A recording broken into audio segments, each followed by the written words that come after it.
we've been watching as Paul has been putting everybody in the same boat. And he's saying that we are all guilty before God. And we've all had a really big problem. I heard somebody say one time that we've all got problems. I've got problems. You've got problems. All God's children got problems. And if you don't think you have any problems, that's your problem. And that's kind of what's happening to the Jews here. God's been telling the heathens, hey, you've got problems. Then he looks at the hypocrites and he says that y'all have definitely got problems. And now here we have the Hebrews, the Jews, and they've been sitting all dressed up in religion saying, we don't have any problems. And Paul's saying, that's your problem. You think that just because you've got the 10 Commandments and all this religious stuff, that you're right with God? The Jews said, yeah, we're God's own special people. We're the givers of the law to everybody else. I mean, we're the teachers here. We're the teachers of the world. We're God's special people. That's what it means being a Jew. It means to be God's own special people. And so Paul answers in verse 17. He says, indeed, you are called a Jew, and rest in the law, and make your boast in God, and know His will, and approve the things that are excellent, being instructed out of the law. And while Paul is writing this, the Jews are nodding their head, yep, you've got that right, and are confident that you yourself are a guide to the blind, a light to those who are in darkness, an instructor of the foolish, a teacher of babes. Paul's setting them up. Having the form of knowledge and truth in the law. And the Jews are saying, Paul, we couldn't have said it any better ourselves. You are 100% right. But then Paul, in verse 21, you therefore who teach another, do you not teach yourself? And the Jew says, oh man, Paul's at it again. You who preach that a man should not steal, do you steal? Steal God's glory, steal credit for other people's actions, steal in refined ways, but it's still stealing. You who say, do not commit adultery, do you commit adultery? Jesus said that the heart of the law is if you even look at another person with lustful intent, that is the heart of an adulterer.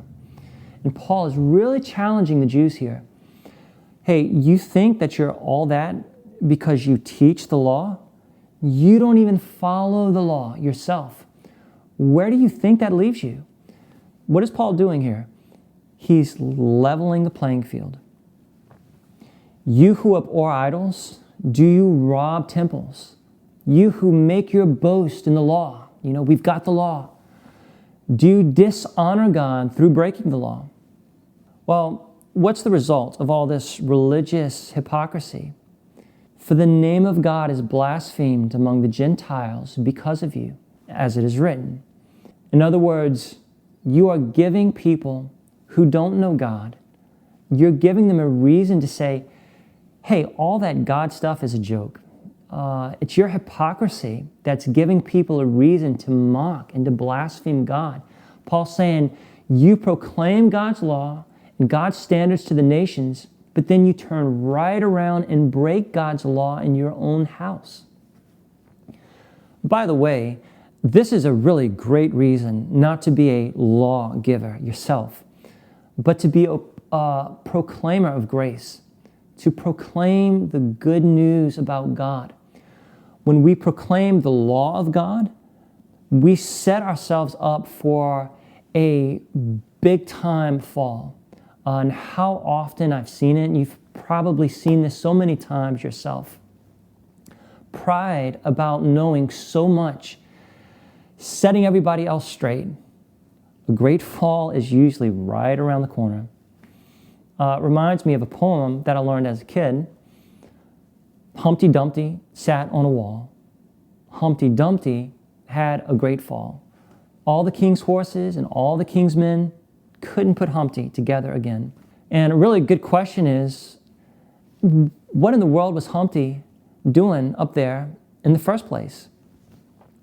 But if we don't want to take the Humpty Dumpty plunge, best not to elevate ourselves by sitting up there on the wall in the first place, yelling at all the heathens, trying to set everybody straight, getting all high and lifted up with our knowledge about what's right.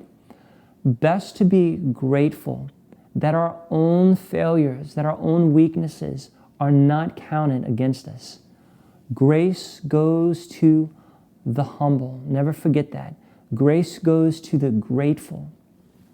God, thank you for giving me what I didn't deserve, because we both know that when you really get down to it, I miss the mark all the time.